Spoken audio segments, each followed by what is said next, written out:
Assalamu alaikum and good morning everyone. Greetings to all on behalf of organizing committee. I am Sara Ayub. Welcome you all on 9th International Conference on Engineering and Emerging Technologies. It is my pleasure to welcome all the eminent speakers, participants and all the guests from different fields of study including emerging and technology, to this 9th International Conference that is going to be held on 27th and 28th of October. The host of this conference is Topkapı University, Istanbul, and the prime organizer is Superior University, Pakistan, with the collaborator Technology Fest. This is an IEEE approved conference via technical co-sponsorship of IEEE Turkey section. Authors from more than 30+ countries are part of this conference. Now I would like to invite Conference Chair, Professor Dr. Mehmet Akif for opening remarks.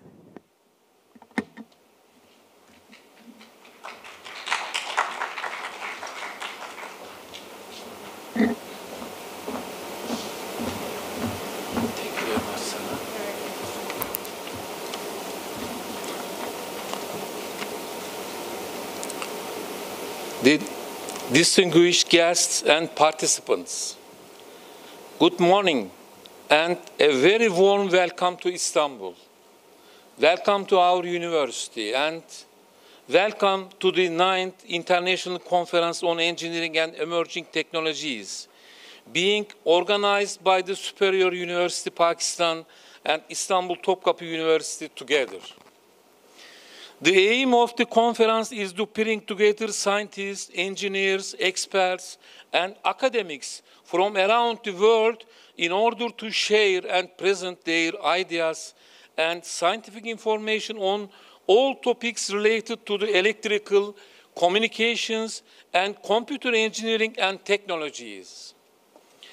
I would like to give you some information about this conference. The conference will continue for 2 days in 2 parallel sessions. Dear participants, you can find the conference program in your conference bags. We have also posted it at the conference entrances. This hall will serve as Hall A and Class G201 as Room B next year. ICEET' 23 received a total of more than 190 research articles. After a thorough and rigorous review process, only 108 papers were accepted. That corresponds to the acceptance rate 55%. The distribution of these papers as oral, virtual, and poster is as follows. Numbers of oral papers are 24, virtual papers number 81, and poster papers number are 3. We will exclude non-presented papers as per IEEE regulations, unfortunately. After the conference is completed, we, as the Istanbul Topkapı University, plan to publish the abstract proceeding of this conference as a book.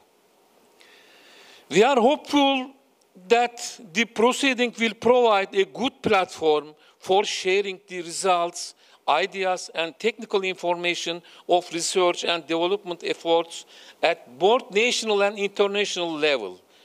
We are also sure that it will also provide you an insight in other emerging areas of electrical, communication, and computer engineering and technologies. I would like to thank the rector and vice rectors, general secretariat, dean, and other managers of Superior University and Istanbul Topkapı University for their efforts and contribution in organizing this conference at our university. The success of ICEET depends completely on the efforts, talent, and the teamwork of the organizing committee and their helpers, who put much effort into planning this event. In addition to their routine responsibilities, they work hard to work care and everything starting from the call for paper till conducting the final proceeding of the conference. Thank you very much to organizing committee and their helpers. I would like to thank the participants and everyone in this hall. I am opening the conference. I wish everyone all the best. Thank you. Thank you, sir. Now I would like to invite the Dean of Engineering Faculty of Topkapı University, Istanbul, Professor Dr. Onur Usman for his message.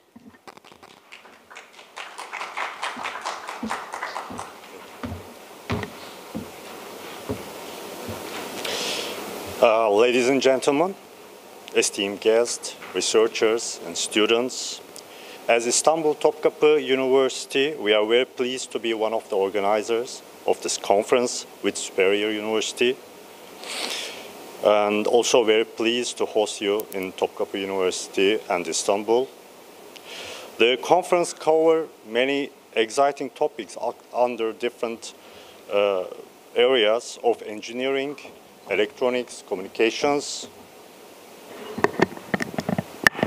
and computer science, such as power, energy, smart grid, industrial process control, biomedical diagnostic systems, wireless communication, signals and image processing, embedded systems, networks and security, Internet of Things, big data, and artificial intelligence applications.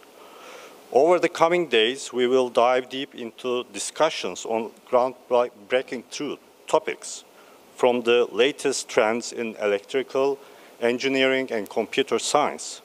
Our esteemed keynote speakers and presenters will provide insights that can help us navigate to the complex terrain of technology in ever-evolving world.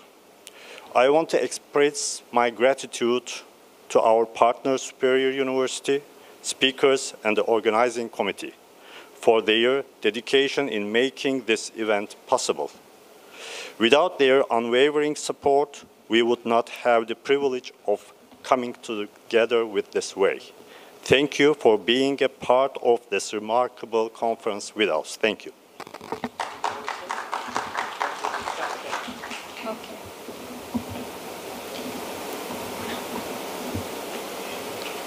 Thank you, sir. Now I would like to share a promo video of this conference.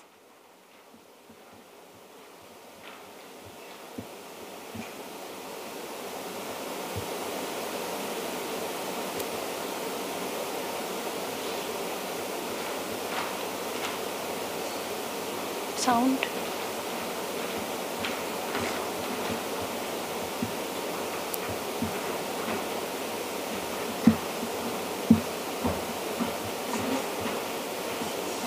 के साथ कर देना sound इसका क्यों mic के साथ कर दें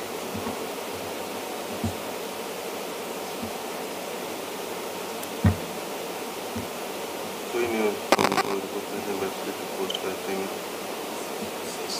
साउंड कनेक्टिविटी पहले ही चेक कर लेते एक दफ़ा वीडियो चला के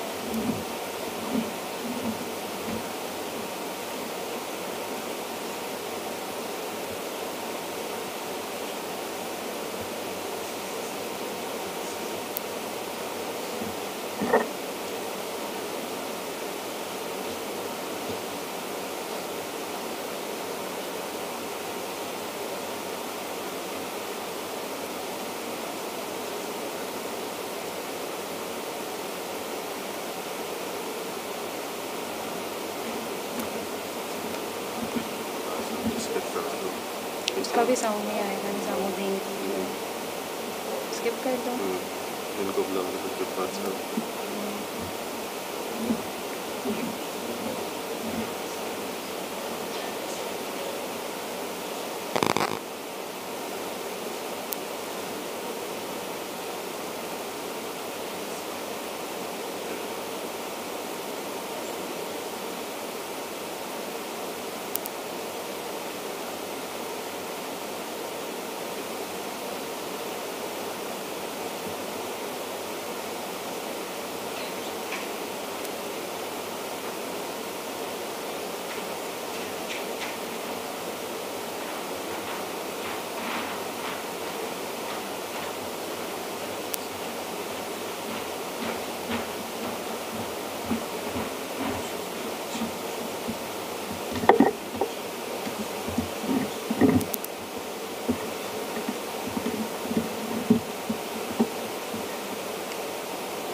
ओके तो अभी ये दोबारा प्ले करना है, प्रोमो वीडियो दोबारा प्ले करनी है।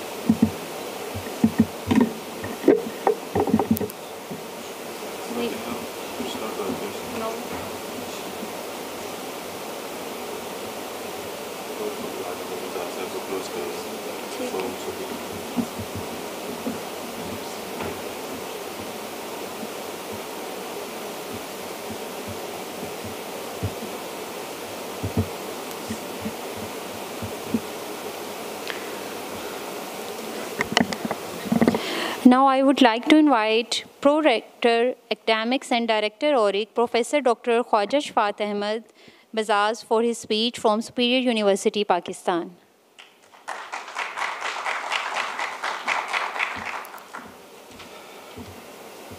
Assalamu alaikum. It's my pleasure to welcome all of you from various parts of this world to this conference, 9th conference, Emerging Technologies, Emerging Engineering and Emerging Technologies. I'm thankful to IEEE for sponsoring this event. I'm thankful to our partners, Topkapı University, to extend their full support to hold this conference in this beautiful city. It has been 9 years that Superior University is supporting and doing this conference. And we have been doing this in many countries, including Pakistan. And this year, we wanted to join Turkey and see what is going on here and see how our faculties, your faculties, and all other people who are coming here to attend this conference, how we can collaborate further.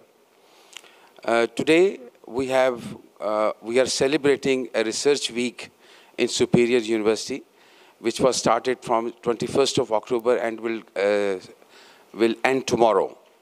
And this conference is also part of that activity. And this year, our focus was how to develop a strong relationship between academia and industry through research. And I'm hopeful that we will learn a lot from this conference as well. A little bit introduction about our university. Superior University was founded in 2007. It's a very young university in Pakistan. But by the grace of Allah, we got very much established within 10 years in academic side. And since last 6-7 years, we are focusing on research. And today, alhamdulillah, we are at a stage where we are planning to link our research with our industry in Pakistan. We are taking some initiatives over there back in Pakistan to connect not only our university with them, but also other universities. We have got huge industry, mostly from consumer electronics, consumer products in Pakistan, and they need a lot of help from the universities. And I hope there might be universities from other countries as well who might extend their help to those industries. Just to get a little bit more introduction about Superior, we have got 22,000 student body. We have got 160 programs, including bachelor programs, MS and PhD level programs. And we have got 13 faculties there, which include engineering and technology, computer science and IT, business and management sciences, then e-commerce, and commerce is separate, social sciences. We have got a huge faculty with medical sciences, allied health sciences. We have got our own medical college and dental college. And alhamdulillah, we have got a lot of research activities in all these areas over there. So with this hope that in these today and tomorrow, we all will learn from each other a lot in engineering and emerging technologies. And I wish that we establish friendships and collaborations between us, among us, which can help our universities, our countries to flourish economically by bringing knowledge economy in the flow of in the growth of the economy and for the well-being of common people. Thank you very much, and best wishes for today and tomorrow. Thank you.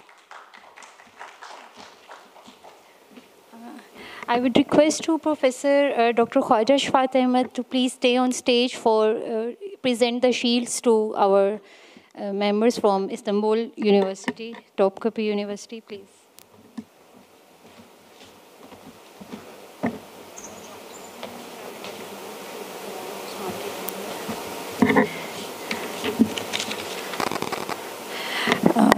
I would like to invite the conference chair, Professor Dr. Mehmet Akif.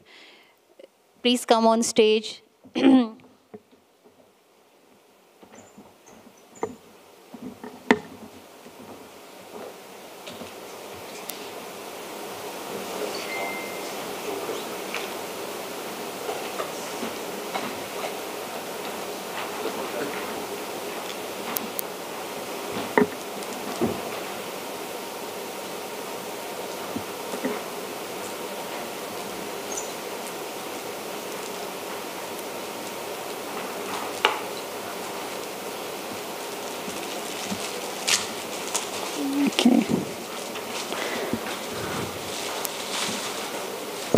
Okay.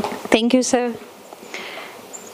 Now I would like to invite Dean of Engineering Faculty, Professor Dr. Onur Osman. Please come on stage.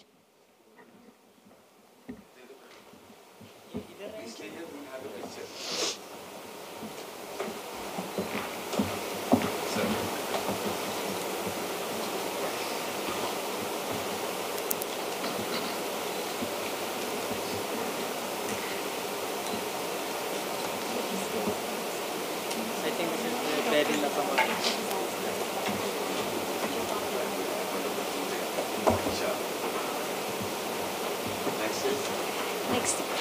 Okay.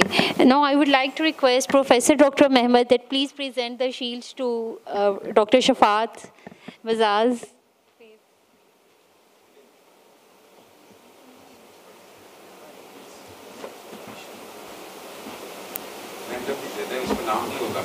नाम ना देखें ऐसे ले लो अच्छा एक लगा के ले लो नाम हम चेक करें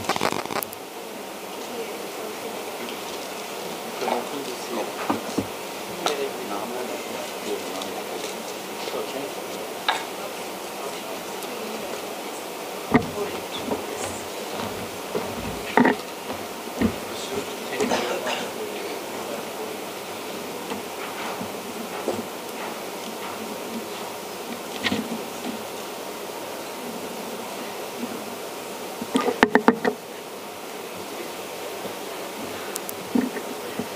By Dr. Mustafa Shakir.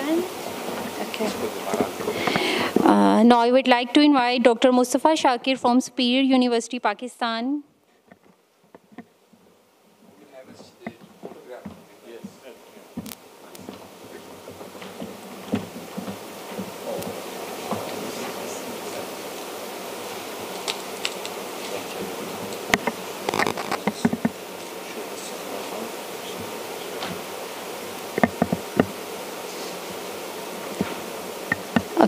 Okay, sir, please. Dr. Adnan Yusuf from Superior University, Pakistan.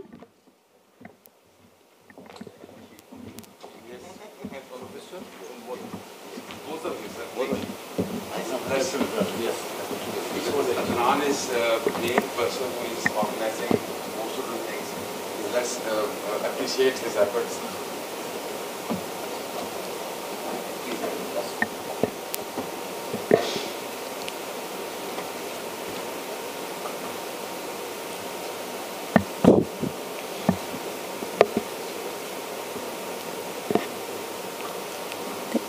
Thank you, sir. Thank you. Now I would like to invite Dr. Saifur Rahman from Superior University, Pakistan.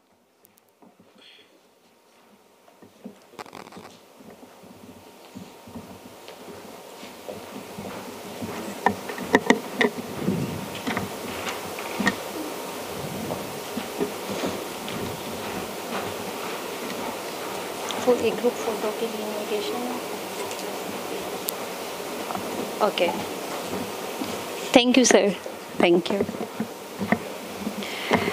We are thankful to all the authors, keynote speakers, and reviewers from being part of ICEET' 2023.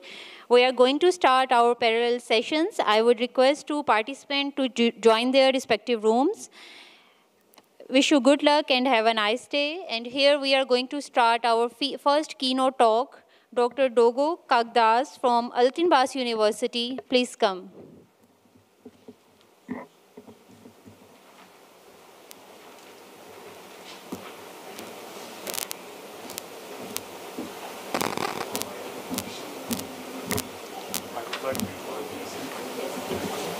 Yes, you can connect your system. You want to connect his system?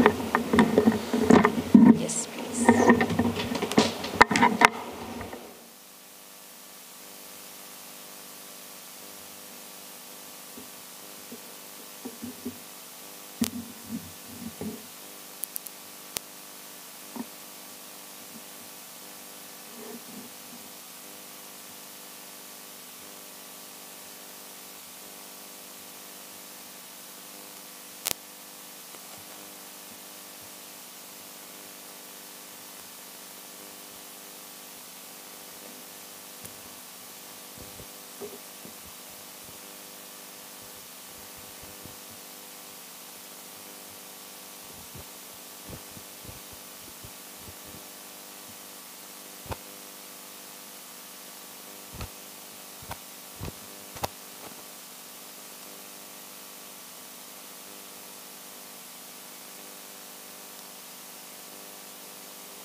Yok yok, video yok. Sadece şu mouse'un... Ha, evet.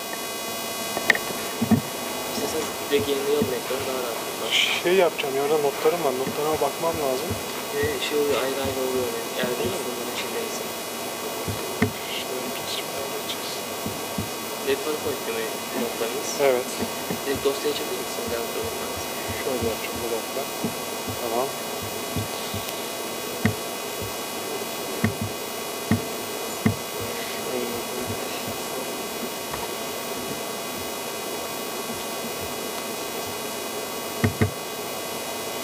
Pointer var mı burada? Tamam tamam. Yok şey yapma. Onu bu tarafa çekelim. Şöyle bir şey göstereyim hemen size bir saniye. Çünkü üzerine bakmayı direkt kendisi ikinci ekran olarak açıyor zaten tamam, size. aç bakalım. Notlar kısmı aynı şey ayrı. Tamam. Eyvallah. Pointer'ı al.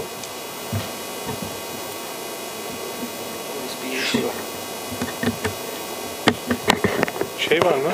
Seyyar mikrofon. Vallahi iyi olur ya. Arada yürürüm belki.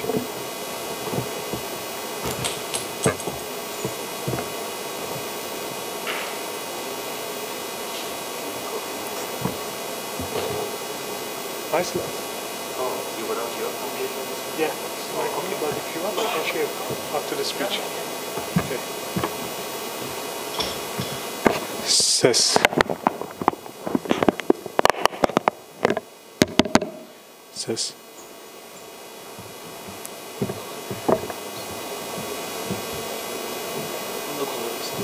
Açalım bir tanesi. O biraz uzak kalıyor ya. Yüksek olacak. Bunu kapatıyorum deyip bundan sonra. Tamam, şey yaparız. Hello everyone, good morning. Firstly, I would like to introduce myself. I am an associate professor in Altinbas University, and also I'm working as the Dean of Institute of Graduate Studies.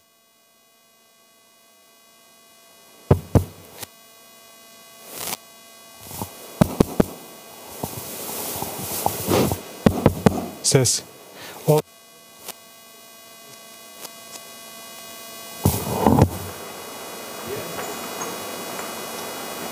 O aşağıda kalıyor.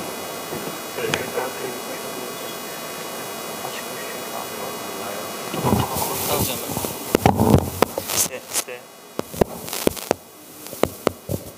Ses deneme 1-2-3, ses kontrol. Also, I am working. I am founder of Kalmuk Engineering company. So today, I would like to discuss about future trends in ADAS systems, testing, validation, and simulation. Firstly, I want to introduce ADAS systems. The ADAS systems are continually evolving and becoming more sophisticated, with some vehicles offering more advanced features like autonomous driving and advanced driving assistance systems. So, firstly, I would like to talk about what is ADAS and what is autonomous. What is the difference between them? We are all, as I know, some of us driving vehicles like, for example, Toyota, Mercedes, and Fiat, Peugeot, like this. So, if according to the European Union regulations, if it is produced in the last 5 years, it must have at least one of the, it must compromise with at least level 1 till level 3 for ADAS regulations. And after level 3, as you see that your vehicle can be considered as autonomous vehicle. For example, do you have any car? Sir, can I get...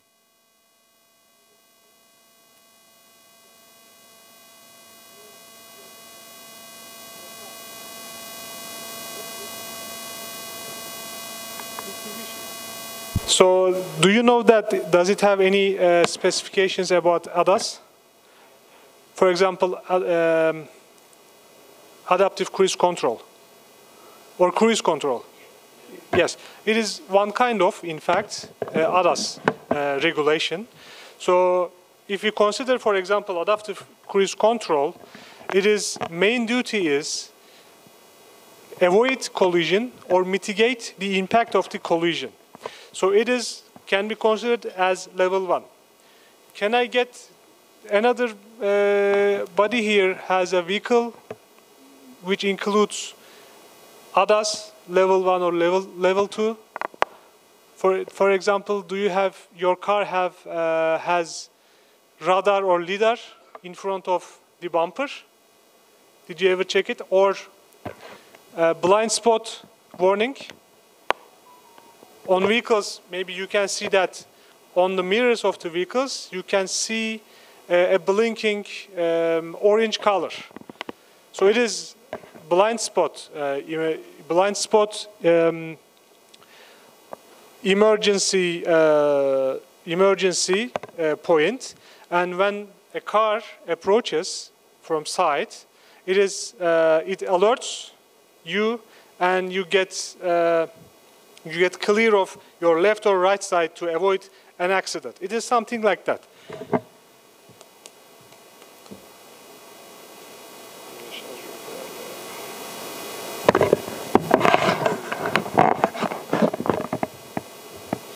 Okay, so what are the other specifications of ADAS systems? The other one is lane departure warning, and also we can list here lane keeping assistant, and the other one, as we discussed, blind spot monitoring, and the other one, forward collision warning, automatic emergency braking, parking assistance systems. As we all know, your vehicle can park itself with an autonomous driving. Traffic sign recognition while you drive, especially in autobahn, in highway, it can recognize the tabela or traffic signs if the regulation is appropriate. And also we can consider adaptive headlights while you are driving in highway again, you are turning a corner or a curve, your adaptive headlights can be on or off.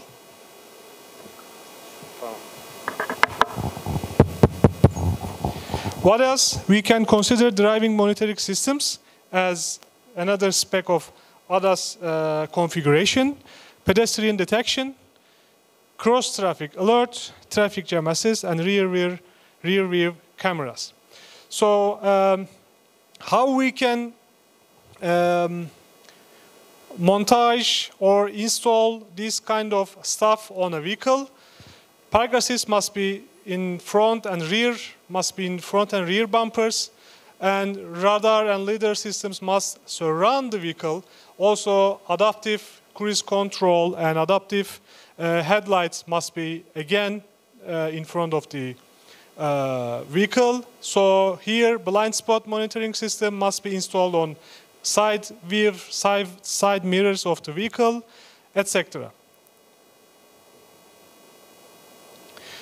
So, of course, these systems, ADAS, let me explain the long form of ADAS. It is Advanced Driving Assistance Systems, and you can see it like ADAS, AD. AD means automated driving. So, of course, we have some challenges in front of ADAS systems like sensor fusion. As you see that we have different kind of sensors, radars, cameras, and lidar systems. So integration of this kind of stuff can be difficult. The other thing is real-world testing and validation. The main duty of ADAS systems is to mitigate collisions and save human lives, and decrease the number of the accidents. And besides this, of course, we have some economical impacts of ADAS systems. But to validate this kind of stuff, it is very difficult. You have to have millions of tests, simulation, and validation operation. But real-world scenarios, tests, and simulation results mostly cannot give the optimized solution. So here, I want to open up a discussion stage here, what we can do for the future. I will discuss this in coming slides. And the other stuff is safety and reliability. For tests, for example, I cannot use a human, but I have to use some kind of stuff to complete the test. And regulatory compliance, it is also another kind of difficult stuffs because these kind of vehicles can be sold in different countries, so we have different regulation issues, etc. Over-the-air updates, as you know, we use softwares, embedded softwares, so the over-the-air updates is critical for vehicles, and it is a challenging issue for us. Besides this, and parallel this, we have data privacy, and we discussed this. Machine learning challenges, we have millions and thousands different scenarios, and we have to use machine learning algorithms, but it is also another kind of challenging issue for us, and the complexity of the system and scalability. What is the significance of ADAS? Let's discuss this. As we talk here, we concern the safety. So the main duty of ADAS system is the enhanced safety, reduced accidents, mitigating human error, improved driver comfort, environmental impact, and as we see here, we need to go towards autonomous driving, so it is also something significant issue for us. Regulatory and industry momentum, insurance and cost savings, this is the economical impact of these systems, and public perception and acceptance. Let's discuss the challenges in detail: multimodal, sensor integration, software and algorithms, integration with vehicle systems, and heterogeneity of vehicles can be considered. So this is a kind of software for ADAS systems to apply real-world scenarios with edge cases, hardware and software validation, the updates, and cyber security. So the system looks like we have a civic recordable and a scanner, radar, camera, and odometer systems, and they are working together. And interoperability is kind of issue to test and validate the problem. What about the innovative testing methodologies? We have the product, and this product must be simulated with infinite number of iterations. But this is not sufficient because this can cause the human lives. So we need real-world scenarios to test the vehicles. So in this scenario, this is a realistic scenario, and this is done in European countries. So this is a vehicle including ADAS sensors, cameras, and lidars, and this kind of, as you see, articulated bodies can be considered as realistic human, and this testing operation is done under laboratory conditions. But this is not enough. This is not enough because in our test environment, we have different kind of test methods, as you see here.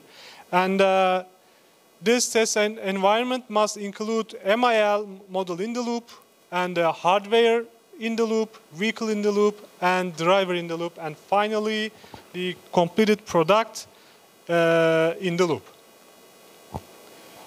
And simulation, if you consider the simulation, it is, of course, cost-effective, and its safety is another kind of stuff, an important thing, and reproducibility, because of its cost, is another important issue for simulation. Rapid prototyping, edge case testing, diverse driving conditions, scalability, data collection and analysis. Of course, the cost is not much as we consider it with real-world scenarios of test operation. And training machine learning models, environmental control, and testing variability are also pros of simulation. Now, I want to discuss with you and compare the real world and test track. I think it's not seen well. This is real world, this is test track, and this is simulation. So this graphic shows us in real world the mileage in kilometers is not much. What does this mean? It is not possible to iterate it millions of times in real world. But in test track, of course, we can try it, which is because it's a closed loop, and it is possible to try it millions of times. But in simulation, of course, it is not realistic, but I can say that theoretically, I can try it in infinite numbers of iterations. So here, I want to discuss, can we combine both real-world data, we can collect the data from the produced vehicles.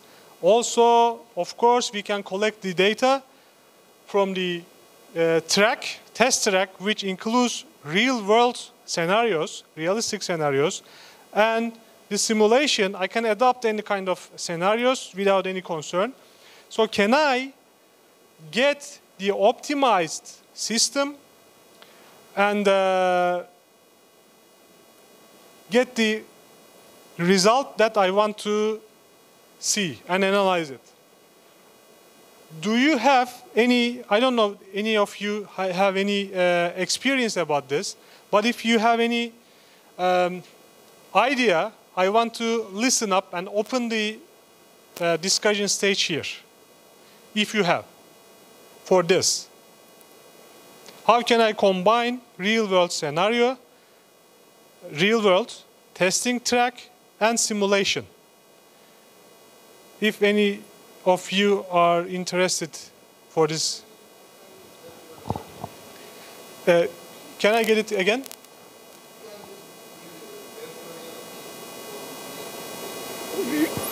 Virtually on a software, for example. In MATLAB, let's say. Or in ANSYS, let's say. This is virtual iteration. I can do it millions of times until infinity. But in real world, it is not possible. Of course, we collect the data. It is the most realistic one. And also in test track, it is between simulation and real world. But I want here combine and interoperate all kind of stuff from real world, from Teslas, for example, I want to collect the data. And from test track, I have here in Zagreb, in Germany, in Austria, I can do it, not yet in Turkey. And this simulation environment, like MATLAB or ANSYS, whatever it is. Then filter it, filter out, optimize, and get the result. This is the open point right now in the industry. And if you are interested, maybe after my speech, we can discuss, or we can discuss it right now if you have any idea. Yes? I have an idea, but I just want to hear it. You can explain it in 4 or 5 minutes. Because I can see that there are a lot of integration of a lot of knowledge there, mathematical knowledge that you are including ANSYS and other MATLAB together. So just give us an idea that how does it work? All these knowledge areas, how because the car is moving, you need to have dynamics and the statics of the car as well. And then when it moves, there is a lot of initial sensors there, how they're giving the information of whatever they're sensing, and then integrating that in one software package. So give us the idea of how do you do that? It's also, I also consider this. It's my problem again. Right now, it is not done yet around the world. I checked. But the simulation environment, it is ready. And we can consider it like model in the loop. And also, we can do hardware in the loop. But I want to do vehicle in the loop to combine simulation, test track, and real-world data. Of course, it is not easy, I know this, but if somebody interested here, also I can visit the other countries always to discuss it. We can have a platform and do it. Why not? So we can model it on ANSYS or MATLAB or different kind of software packages because we all know that how to model LiDAR, radar systems and vehicle dynamics. We all know it. It is already it is almost done as a package in MATLAB. So we want to combine the data of real world in MATLAB maybe, I don't know, or maybe a new software, I don't know, and the test track data, because we can do this test with these dummies. This is a material on the shirt, on the hat, for example. The radar and LiDAR can diagnose or can see it as a real man or human. Or the bicycle can be seen as a real man. So these products are too expensive. So if you, for example, also we can use as dummy vehicles as a dummy with a platform. Only the platform is around 250,000 euros, just the platform. And the puzzle car and the dummies can cost around 1 million euros. So it is too much. So I need to rent this track as well. Maybe per day I have to pay 20,000 euros. It is too much. So if we can combine this real-world data and this test track data, maybe I will just spend 1 day, not 15 days. So the cost will reduce.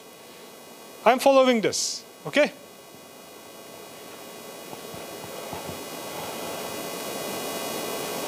So, Since European Commission is paying attention to this issue together with electrical vehicles, this kind of safety issues is a big problem. And as we discussed it before, interoperability of these regulations is kind of different stuff. But if we can combine, as we discussed, this real-world scenario simulation and testing operation, this cost can be reduced as well. Okay, my speech is done, and in fact we discuss the future trends, the other systems. So if you have any questions, I would be appreciated to listen.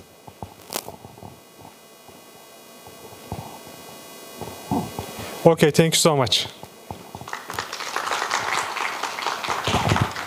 Now we'd like to invite Professor Mehmet to give participation certificate to keynote speaker. Let me show the first slide. Yes.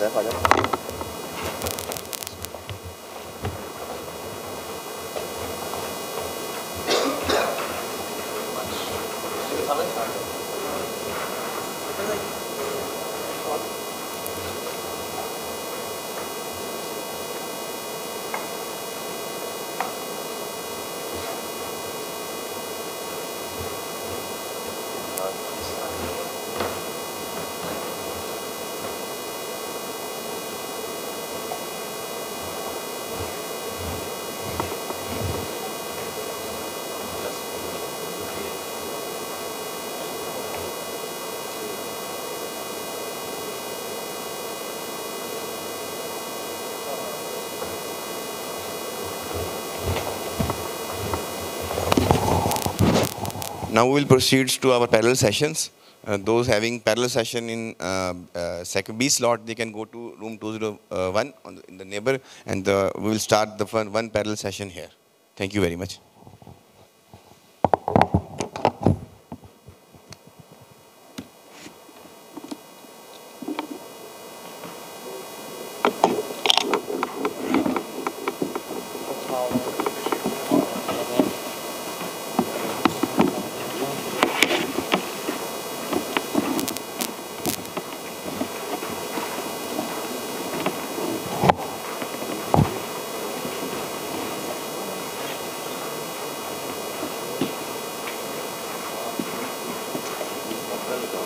अपना लगा मेरे पे उसमें play क्या करना है presentation मेरे पास नहीं है यूएसबी अपने लैपटॉप में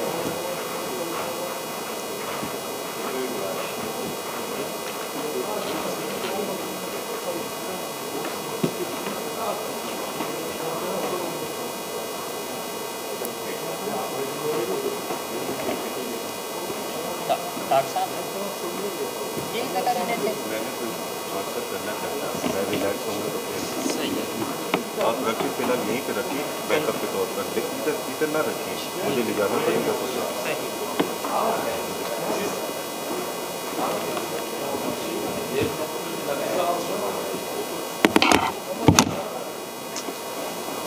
अच्छा ये मैं टेबल के नीचे रखा हुआ है इधर ठीक है मसला नहीं हो सकता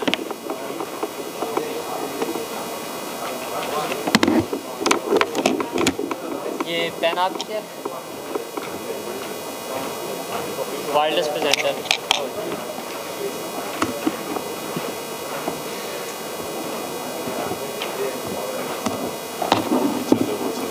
दोनों चल रहे हैं कैसे चलता है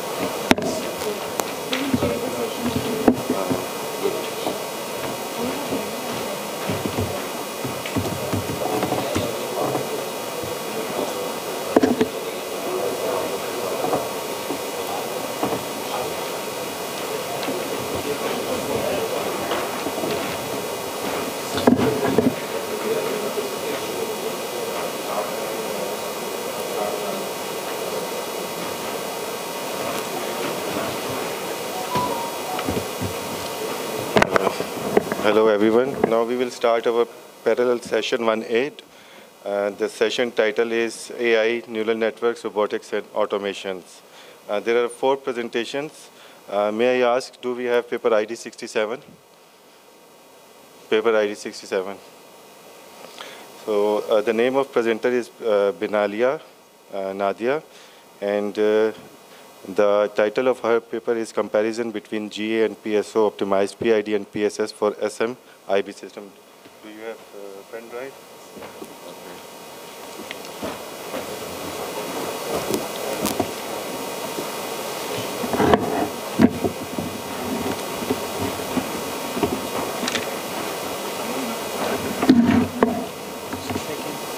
Just a second.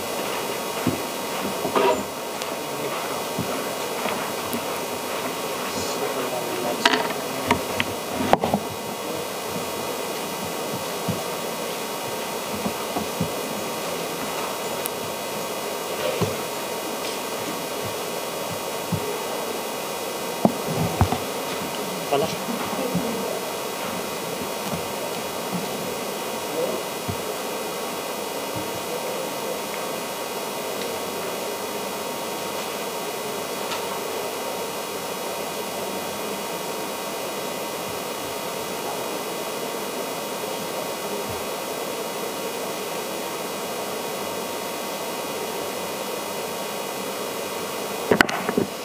بسم الله الرحمن الرحيم. Dr. Benalia from Algeria.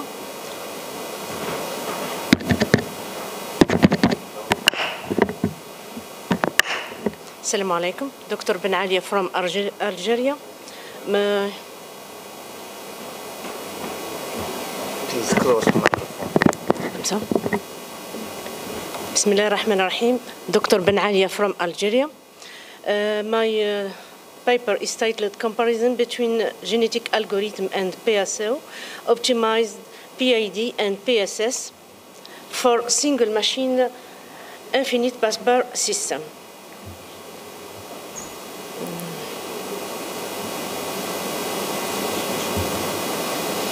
The outline of my presentation is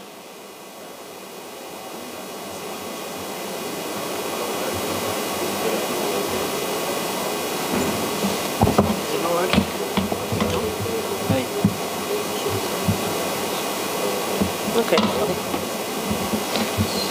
Go by here. Press come back. Okay. The outline of my presentation: introduction, transient stability, structure of PID and PSS, genetic algorithm and PSO, simulation and results, and finally conclusion. A necessity for economic development is electricity. The need for electrical energy has increased considerably as a result of increasing industrialization. Modern power system operates under much stressed conditions because of growth in demand and deregulation of electrical power system. This causes a variety of issues with the number of generation plants and the load demand. All of these problems lead to the stability problem in the system. The basic condition for a power system with stability is a synchronism. The generators lose synchronism when something happens, like speed oscillations, periodic fluctuation, short circuit, and lost important line. Transient stability is the ability of the system to maintain synchronism during large disturbances. The time frame is between 3 seconds to 5 seconds following a disturbance, and depending on the system, it might be extended to between 10 to 20 seconds. Following a large disturbance, the synchronous alternative and the power angle change due to sudden acceleration for rotor shaft. The objective of the transient stability study is to ascertain whether the load angle and the rotor speed return to steady value following the clearance of the disturbance. Power system stabilizer, PSS, is the most widely used device for resolving oscillatory stability problems. And to enhance the power system, we use the PSS. The PSS are generator control equipment which are used in feedback to enhance the damping of rotor oscillations caused due to small signal disturbance. We use the deviation in the input, and the stabilizing signal Vs is the output signal. The need of PSS is to extend the angular stability of power system, to provide additional damping to the system, and improves the performance of excitation system. The PSS works together with the AVR to maintain transient stability within a power system. The generator's output is primarily controlled by the AVR, but the system alone is not fast enough to respond to the sudden fault. A PSS is added to the feedback to damp rotor angle swings with a broad range of frequencies. We use another controller, the PED controller, which it calculates P, I, and D actions and multiplies each parameter by the error, which is equal to set point minus process variable indirect acting. P can be referred to as proportional gain. This parameter determines how fast the system responds to the integral term. The integral term determines how fast the steady-state error is removed. The purpose of derivative is for predicting change. The derivative acts of the rate of change measured in the process variable. This parameter can help to create a faster response in our loop and performing loop as well. To improve the performance of the controller, we use the genetic algorithm to improve the transit response of the system and follow reference input with the zero steady-state error. The advantage of genetic algorithm over other optimization technique is their independence from the complexity of the problem. We use the PSO. Simplicity and fast convergence rate is the important characteristic of this technique. PSO has the flexibility than other heuristic algorithms to control the balance between the global and the local configuration of the search space. The main objective of this study are to combine different techniques with different controllers to show stepwise decrease of oscillation and overshoot of rotor speed and load angle. We have analyzed 6 cases. The proposed study is consist with a single machine and an infinite bus bar related by a line, and we have an excitation system and PSS or PID. Here our system is subject to a large disturbance, especially a 3-phase fault at the end of the line. Results show the effectiveness of the PSO and genetic algorithm chain compared to conventional PID in improving the damping of the rotor oscillation.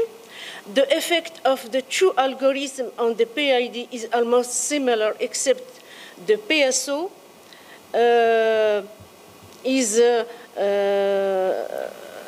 damps the speed oscillation more than genetic algorithm. The simulation results with only PSS showed an acceptable system response. The 3-line fault leads to a large fluctuation in rotor speed.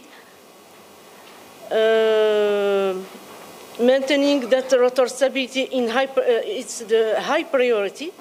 The PSS-based genetic algorithm can effectively improve the transient stability, and fast rotor speed recovery is achieved 1 PU at 2.8 seconds.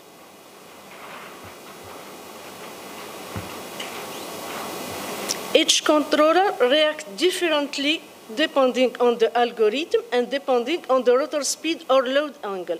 We have chosen the settling time to compare between all controllers. PID-based PSO and PSS-based genetic algorithm offer better results with the reduction 17% and 42% for load angle and rotor speed. In conclusion, heuristic method-based PID or PSS dump out the rotor mechanical low frequency oscillation effectively. Hence, they can be utilized to replace the existing conventional controller. The simulation results show PSO is more effective than genetic algorithm-based PID. However, the system gets stabilized with PSS-based genetic algorithm and damped out the speed oscillation quickly to enhance the steady state stability of power system than PSS-based PSO. It is necessary to choose for each controller the appropriate method to optimize the parameter and stabilize the system for any disturbance. For our study, we observed the PSO with the PID brings the system back to stability faster. Similarly, genetic algorithm-based PSS gives similar results, a rapid damping of oscillation. Thank you for attention.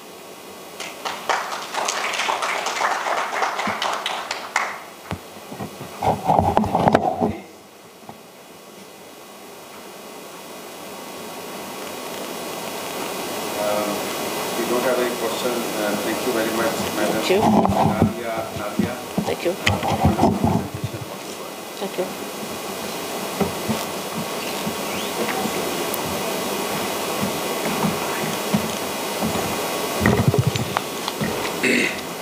Next is development and optimization of screw body design for burrowing robotic application in loose sand.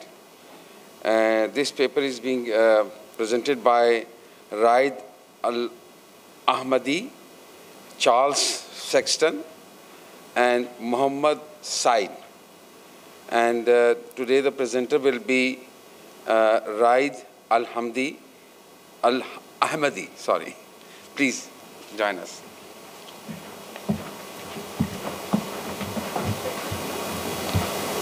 Sorry for the bad pronunciation. No, it's good. Just.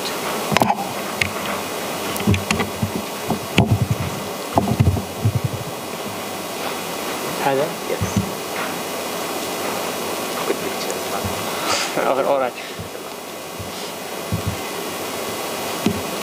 تفضل.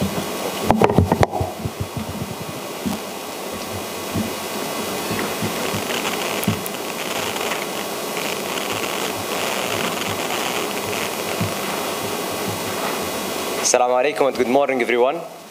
My name is Raid Al-Ahmadi from Aramco Research Center at KAUST. Today, actually, one of the presenters was mentioning the, let's say, merging the gap and reducing the gap between the academia and the industry. And I think I was all the time in the academia sector, but right now I'm in the industrial side. It's a little bit challenging to present some of the data, but this is what we can present. So today's presentation, I will talk about burrowing robots, and I will talk about one step to develop these kind of self-burrowing robots. The content of this presentation will start with introduction and motivation, then methods, after that results and discussion, and finally we'll end up with conclusions. So actually why we want or why we are interested in this kind of things. What's the motivation behind this? First of all, there is a growing interest in developing such robots for subsurface, to model subsurface for reservoir and exploration. Also, burrowing sensor behind the surface and behind the layer of the surface will reduce the noise coming from the wind and coming from other things. So it's better coupling between the ground. Also, it has applications for environmental monitoring and planetary exploration, such as going to Mars and exploring those kind of planets. This work also will open up a door for area of surface, of subsurface network of sensors, where we are communicating under the surface. You can see in the picture on the left, seismic operation, which is to model the layers of the formations of the ground. And on the right, you can see those geophones or accelerometers that can listen to the acceleration and monitor it. So basically, the idea is that we take that sensor and burrow it down. The development or the people are working on this field from like time ago to model these kind of robots. A work was done in 2009. They developed a shell that can go to the depth of 12 centimeters with a torque of 1 Newton meter. And then another work to reach also 10 centimeters with 0.1 Newton meter as a torque. Some papers also discuss the relation between speed and torque requirement in sand. Actually, our work is to reach more than 50 centimeters and to optimize some of the geometrical parameters and to give some role of the geometrical parameters in terms of torque. And the end goal is to develop self-burrowing robot. This is the end goal for everyone.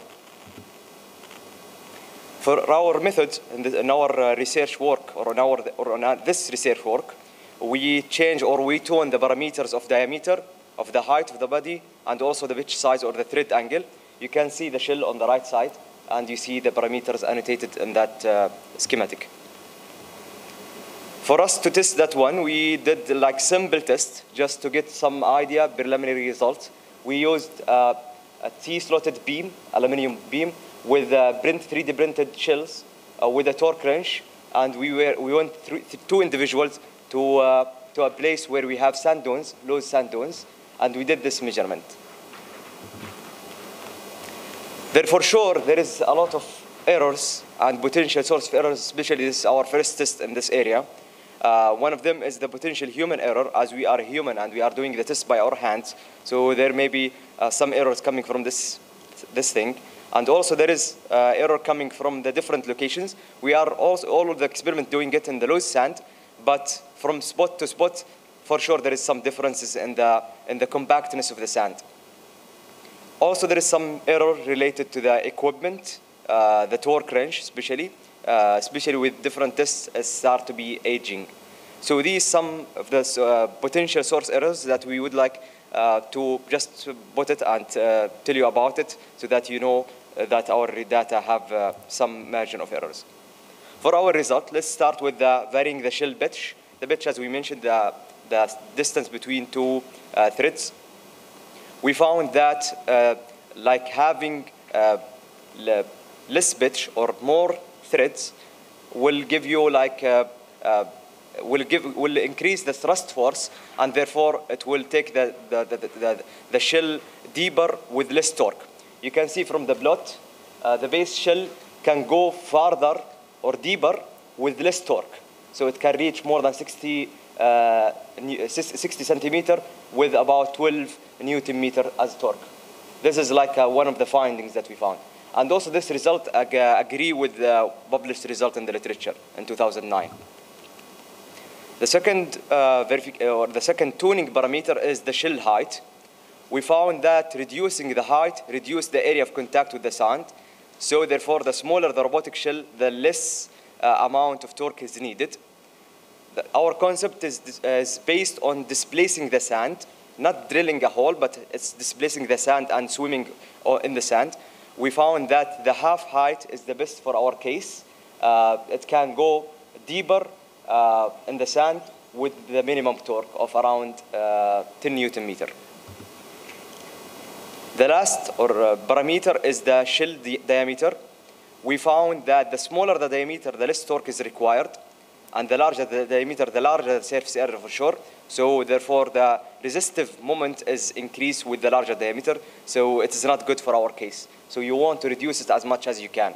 And you can see the data that's showing an increasing trend in the torque. It's not linear, it's more to the exponential side.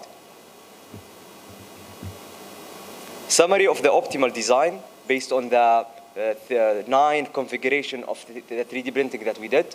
We found that the optimal parameters with the comparison ball, the height should be 125 millimeter, the diameter should be 75 millimeter, and the pitch size should be 37 millimeter. This is from our study. When we are talking about the conclusion, we can say the result of this paper can be used in developing self-burrowing robots based on screw design. In this work, we test 9 configurations, as I mentioned, reducing the pitch yield to a decrease in the torque, reducing the diameter and the height, for sure reduce the surface area and reduce the torque required.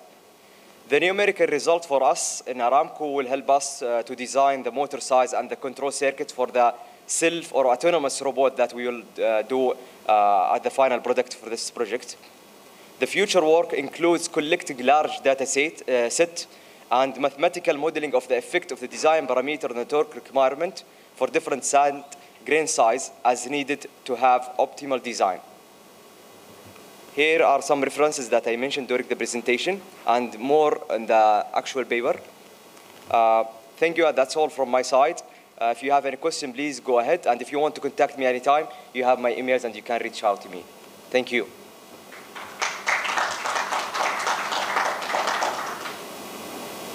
Question, please.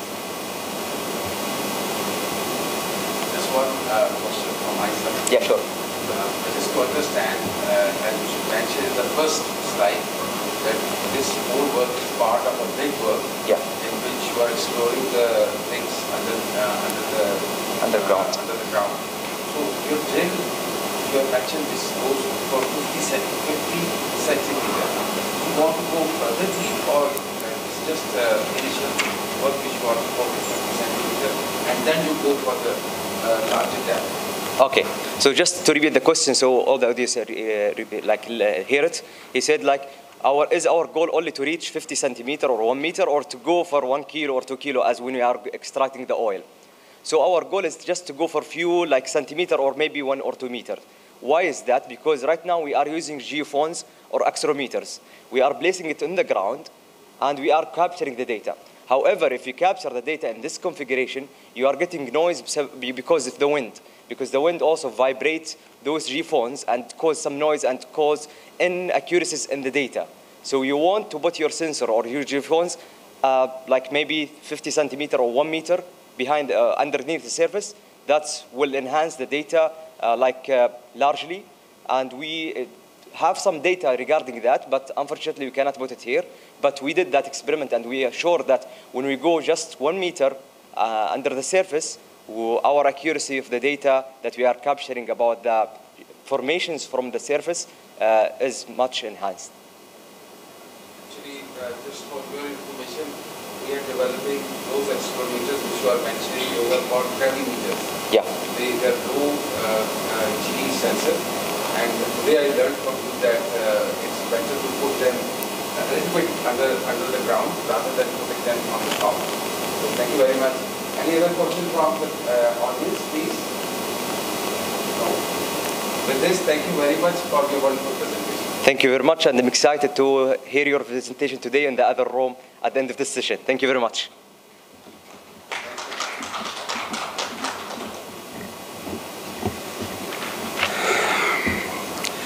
Thank you, Mr. Raid Al-Ahmadi. At least I learned something from you for my work as well. Next is detection-based crop segmentation using NDVI in UAV multispectral image data. The author of this paper are, sorry if I pronounce badly, but I will try my best, Sung Yong Park, Yong Huang Baik, and the presenter is Sung Yong Park. Please take your place here. Thank you very much. Let me close this for you first. There's also one here if you want.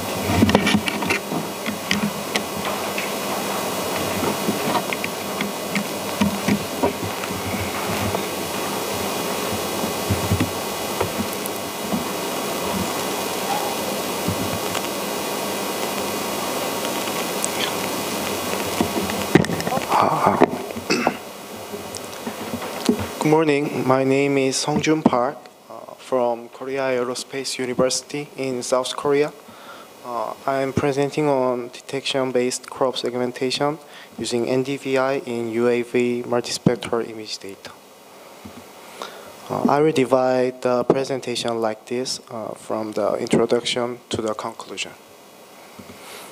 Recently, the number of agricultural workers has decreased, and research on precision agriculture is being actively conducted due to the development of artificial intelligence. Data is important to use artificial intelligence, although there is a lot of data to classify pests and disease, there is still not enough data for continuous analysis of crops. Detection and segmentation tasks are necessary for continuous observation of crops, and these are performed using artificial intelligence. However, this requires two separate models, which can be difficult to implement in real-world applications. Therefore, we proposed a deep learning detection network-based segmentation method and constructed a multispectral image dataset that can be used continuously analyze crop growth status. Although detection models with very high accuracy are currently being studied, we selected the most widely used RetinaNet and YellowV5 as detection networks, considering accessibility and speed efficiency. RetinaNet is a single-shot detection model that improves area prediction and object presence prediction performance by proposing focal loss. It achieved a mean average precision of 82.3% on the COCO data set. YellowV5 is successor to YellowV3 and uses data augmentation and the latest optimization to increase accuracy and speed performance. In addition, YellowV5 has a modular architecture, making it possible to select a model with relatively low accuracy but high speed, or a model with high accuracy but slow speed to suit a specific task. Therefore, it is a model that is still widely used in many applications today. We trained the constructed data on these detection models and proposed a method that can perform both detection and segmentation using the NDVI. NDVI is a simple index of crop growth status that uses the reflectance of the near-infrared band. The principle is that the reflectance in the NIR band best represents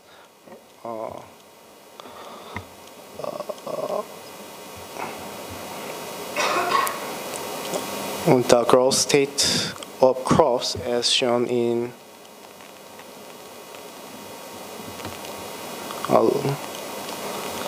left image. It is calculated using two bands shown in the equation. In the image on the right, the left graph shows the reflectance by wavelengths of healthy grass and dry grass. You can see that the difference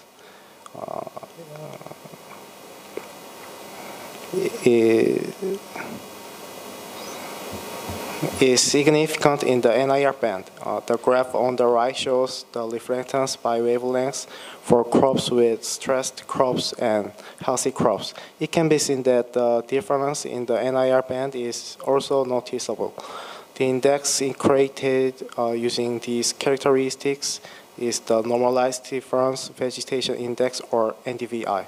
Object detection allows us to identify the location of crops and check their growth process. By using crop segmentation, we can quantify the health of the target crop without including weeds or other crops. In this presentation, I will introduce a proposed method for crop segmentation using detection. This method has the following advantages. It skips the time-consuming segmentation or annotation process. It can analyze the health of the interest crop through NDVI. The method works as follows. First, we perform pre-processing on the image using NDVI and morphological operation. Then we perform pixel classification on the detected area. In the next slide, I will show you the details of the pre-processing step. First, the red band and NIR band are input for NDVI calculations. And contrast stretching is performed to maximize the pixel strength of the crop area. And then the black hat operation is performed after subtracting the result of dilation performed on the input image. The black hat operation is morphological operation that removes small bright objects from an image. In this case, it is used to remove noise around the crop areas. Then dilation is performed to remove holes inside the crop and perform binarization. The segmentation mask is finally output using only the pixels within the bounding box using the detection model trained on the constructed data. As you can see, both models achieved high accuracy of 98.4 and 97.9 respectively. The quantitative results also show that all crops were successfully detected except for the edges of the image. Therefore, it can be seen that the constructed data is suitable as an artificial intelligence training data, and the probability of segmentation for other crops and objects is significantly lower when performing segmentation. Next, I will explain the data construction process.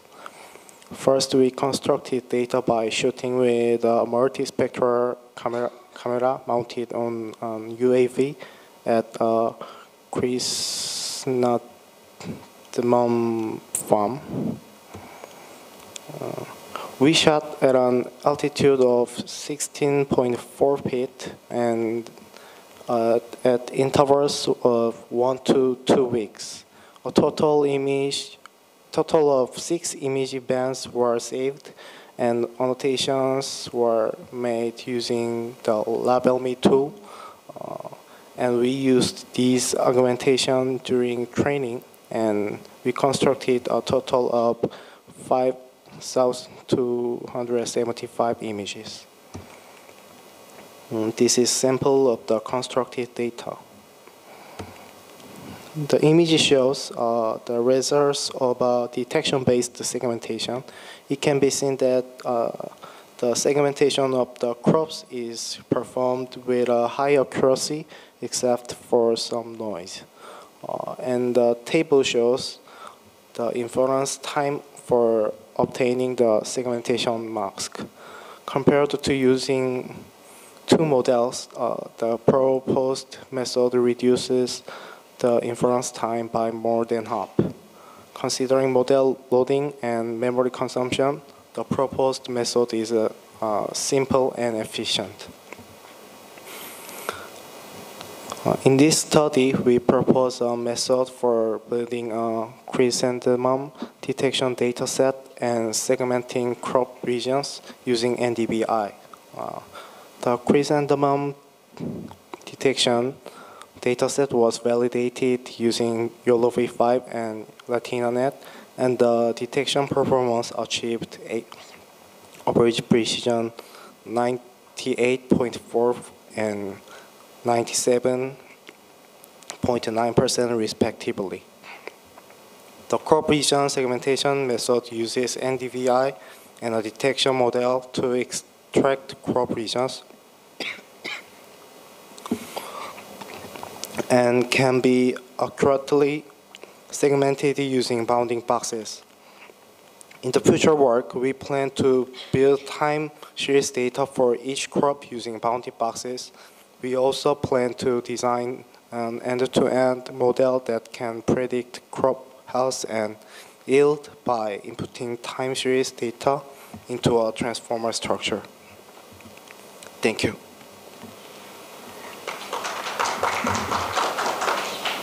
Thank you very much. Any questions from the audience, please?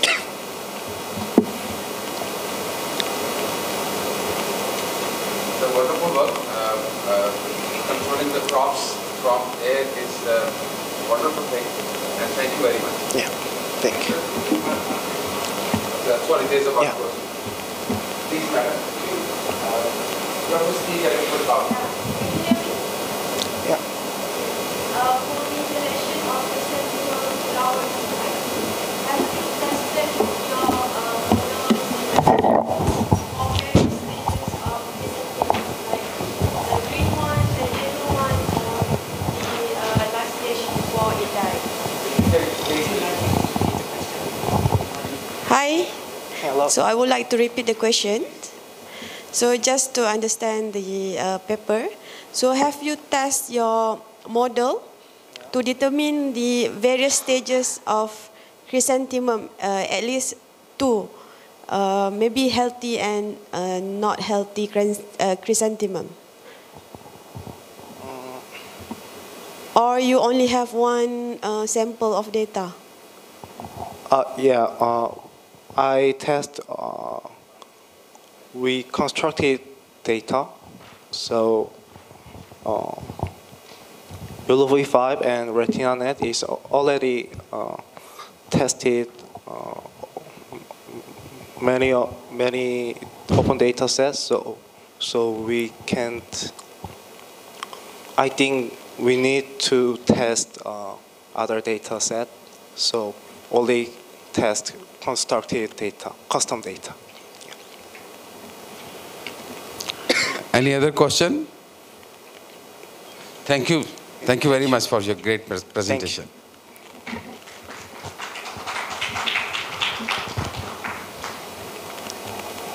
Thank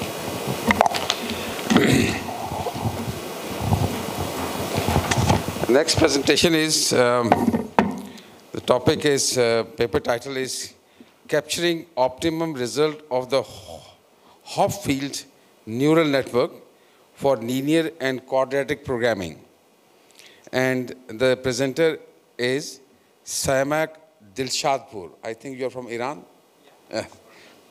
Please welcome here.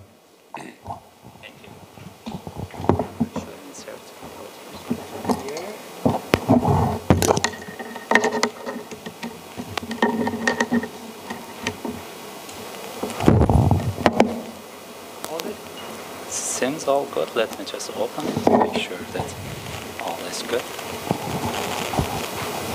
Control F. Sure.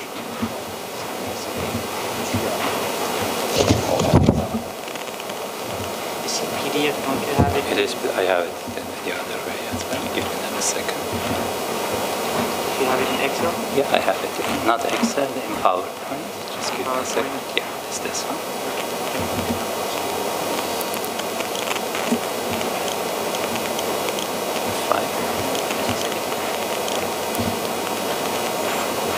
Do you have the pointer, laser pointer? No, we don't have a laser You don't pointer. have it? Okay, that's fine. You can use the cursor. Sure, I will do that. Yeah, hello everybody. My name is Samak Dilshadpur. I'm a high-speed and analog director with NXP Semiconductor in US, Chandler, Arizona. Today I'm presenting one of the site research we already had about the capturing the optimum result of Hopfield neural network for linear and quadratic programming. And I try to pass. This is the outline of paper. I will talk about the abstract and introduction, and then we will go to quadratic and linear programming, definition of the problem, and the extended Hopfield network to solve the problem. And then we talk about the speed of two different types of amplifiers we have there. and their control parameters, and then the trap circuit we have added to it to capture the best result of the network. So at the top right, you see the Hopfield neural network, which, as you see, it has too many loops. I will go to details of each of those loops and what are those parameters. Maybe I can. Hopfield neural network is one of the earliest neural network back in 1980s. It has been used for optimization problems, but it is suffering from two basic issues. One basic issue, there is absolutely no guarantee that it approaches to the global minimum. It may trap in local minimum. It may not converge at all. So just designing a Hopfield network and using it doesn't mean that you have the solution for the problem. And the simple reason is that because there are too many loops and the whole network may be unstable. Although in MATLAB simulation you may see some stability, but when you go to the circuit design, it's a whole different story. What is a quadratic problem? As you see the equation y, you should calculate minimum of qx equal to atx plus half of xtgx. When g is equal to 0, it is linear problem, which most of us are familiar with that. And the condition is subject to d times x should be greater equal or equal to b. And each of those, a, g, d, and b are problem matrix, and x is the final output. So it's a kind of traditional problem with respect to equations. Now, how we should implement it? As you see here at the left side, there are G amplifiers, and at the right side, there are F amplifiers. F amplifiers define the limitation, which defines that the area which output should be, and G amplifiers practically calculate the output of the problem. And as you see at the input of G amplifiers, there are R and C. They have been added to show their non-idealities. And at the right side at F amplifier, you don't see it. Because the assumption which Hopfield and any other person who worked on this network had was that F amplifiers should be much, much faster than G amplifiers. Because someone should tell you that, are you within the accepted limits for the problem or no? But what we found in this simulation, I'm an analog designer and kind of look experimental to that whole network instead of just the theoretical part. Found that F amplifier really don't need to be an ideal amplifier. They don't need to be much faster than G amplifier. Just fairly faster enough is a kind of good enough to get a result there. And these are practically the equation related to the amplifier of previous page, and practically equation which defines the whole problem. Equation 5 practically, a source of it is the main equation. As you see, the energy function equal to ATX plus half of XT GX, which is the linear or quadratic problem. And the rest of terms which you see have been added to equation is practically you have to implement it, and you have G amplifiers and you have F amplifiers. So their energy will be added to the whole networks. In an ideal world, when network converges, E amplifiers and G amplifiers reach to their final value, and the extra terms which you see at equation 5 will tend to be 0 in an ideal world if network converges. Now, getting back here, as I mentioned, we have two types of amplifiers, G and F amplifiers, and F amplifiers supposed to be fast. How fast? I mean, they cannot be ideal at the end. There will be some delay when you implement it. And it doesn't come for free as well. Going to graph and MATLAB simulation, everything is easy. But when you are going to implement something, you have to spend current, which is expensive to make it fast. So we had a closer look to the network. As you see, equation 7, two parameters have been added, tau F and tau G, which are delay of F and G amplifiers. And if you set tau F equal to 0, practically you go to equation 8, which is similar to what Hopfield had assumed. Say that F amplifiers are kind of ideal amplifiers. But in the implementation, we simply made the speed closer and comparable, and then played with the speed amplifiers to get an idea what's going on there. Because again, you have too many loops, and If you know about the analog design, you know that a single loop can make your circuit unstable. Now assume that you have 10 loops or 100 loops. There's simply no way to deal with it that make the whole circuit stable. And I can jump here now because I was trying to prove a concept here. I didn't get that much trapped in the circuit design. I use very easy G amplifiers, as you see at the left circuit. And the middle one is F amplifier, which it should provide the X greater or equal to B. And as you see here in the positive side, the output should be 0. And the analog waves. And you guys probably know more than me about the analog waves. They can be implemented in different ways. But here, again, I was trying to prove a concept. I simply went with T-gate, a parallel NMOS and PMOS transistor, which if we choose the right W over L, we can get, as you see at the right bottom curve, we can get the linear form for the weight. So you simply can apply a voltage and get the desired weight. Now, considering all of them, I mentioned that Hopfield network may go to global optimum, but it may never go to it. It may go to local minimum or may not ever converge at all. What should we do? What we found was that the vector space in the transition to final result may pass us through points which are kind of close to global minimum, or at least we will have a result there instead of not converging at all, which is useless. Why should I make something which may not work? So this trap circuit, as you see, the Hopfield network, that is the network which I was showing, and it is in the blue marked circuit. At the right side, as you see, Y1 to Ym is going to a threshold-based circuit, which is practically telling you that in your linear or quadratic problem, are you within the allowed range or no? You are not within that. If you are within the allowed range, the switch SWY turn on. Say that, okay, the output vector, which is x1 to xn, is in the allowed range. Now, how should we compute energy of x1 to xn? The compute QXT circuit calculates it. And that comparator circuit, as you see, the capacity at the bottom, C1 to Cn, practically we store the output vector there. And the CQ, which stores the QX, it always captures the minimum output.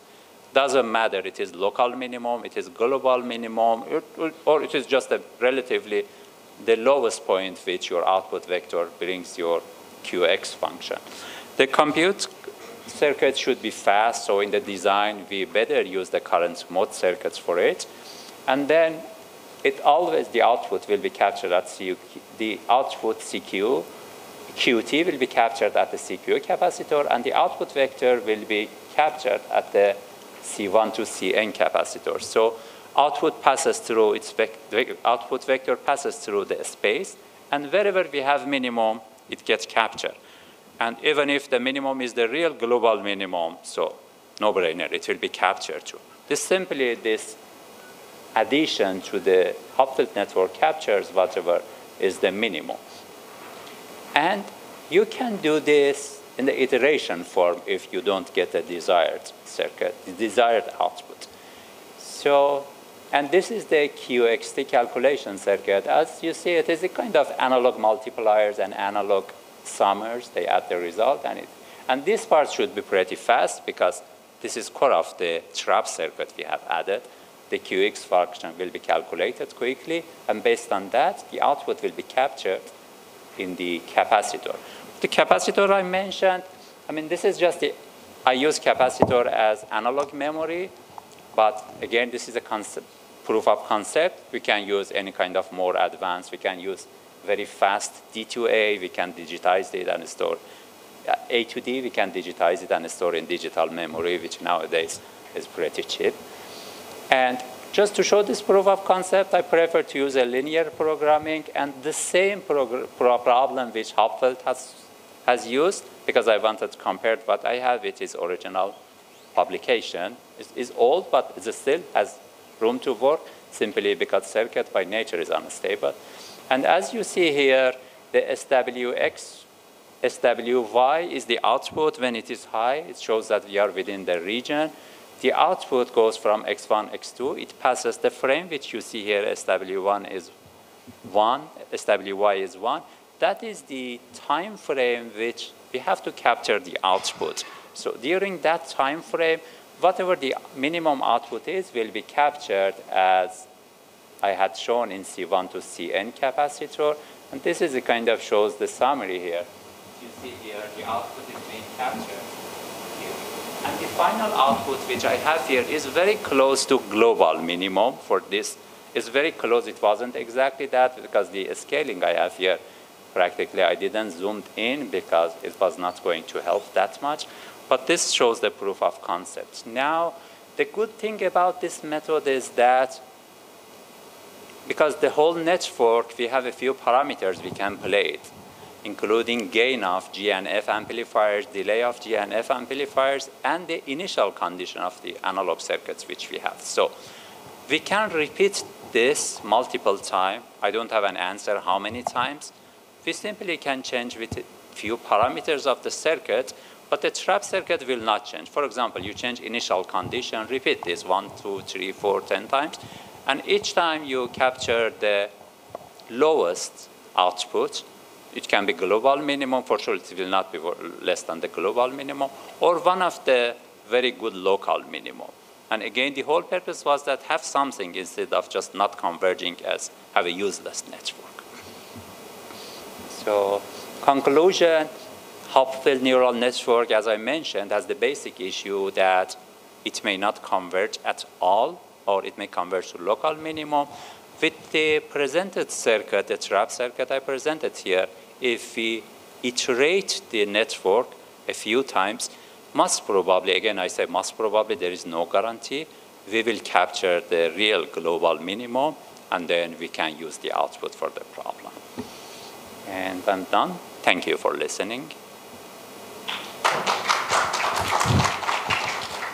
Any question from the audience? Just give back, one slide back. Go one slide back. In conclusion slide, please. Here or conclusion slide? Oops.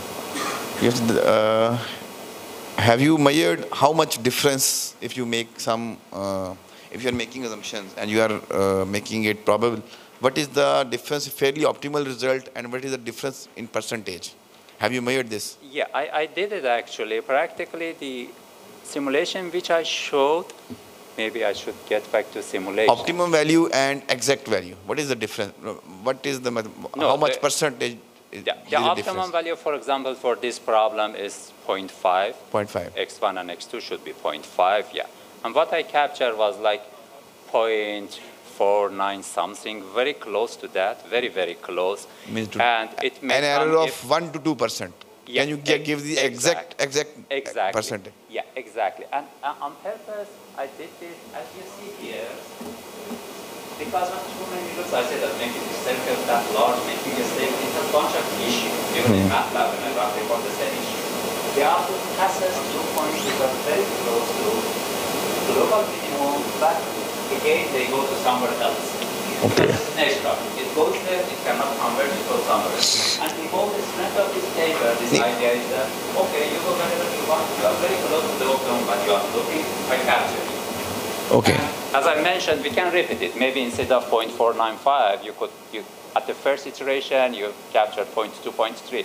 Run it one more time, and at the end, and like in my simulation, I had done it like for 10 times, and I really got the result.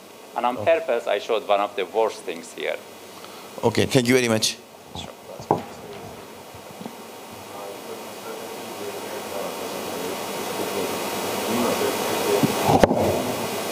And now we'd like to invite Professor Dr. Mehmet to give certificates to the presenters.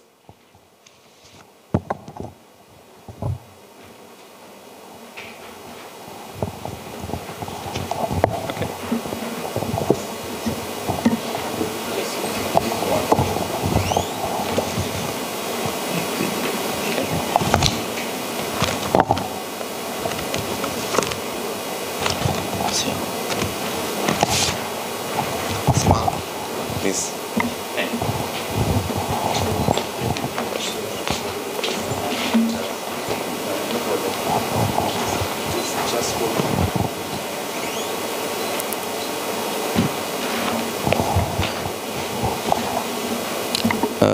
Benle Nadia. Is she available? Or she has gone? Nadia. I think she has gone outside. Right. Right. They are also gone. She is also gone. And Shung Jun Park. I think the presenters have gone outside. So we can deliver them by hand. Thank you very much. Thank you, sir. I will announce it. Dear guests and participants, we are going for tea break and coffee break. Coffee break is in espresso lab in the garden. Tea is in entrance of the hall and cookies is there. You can go, please. And after 15 minutes, we will be here, okay, for the session.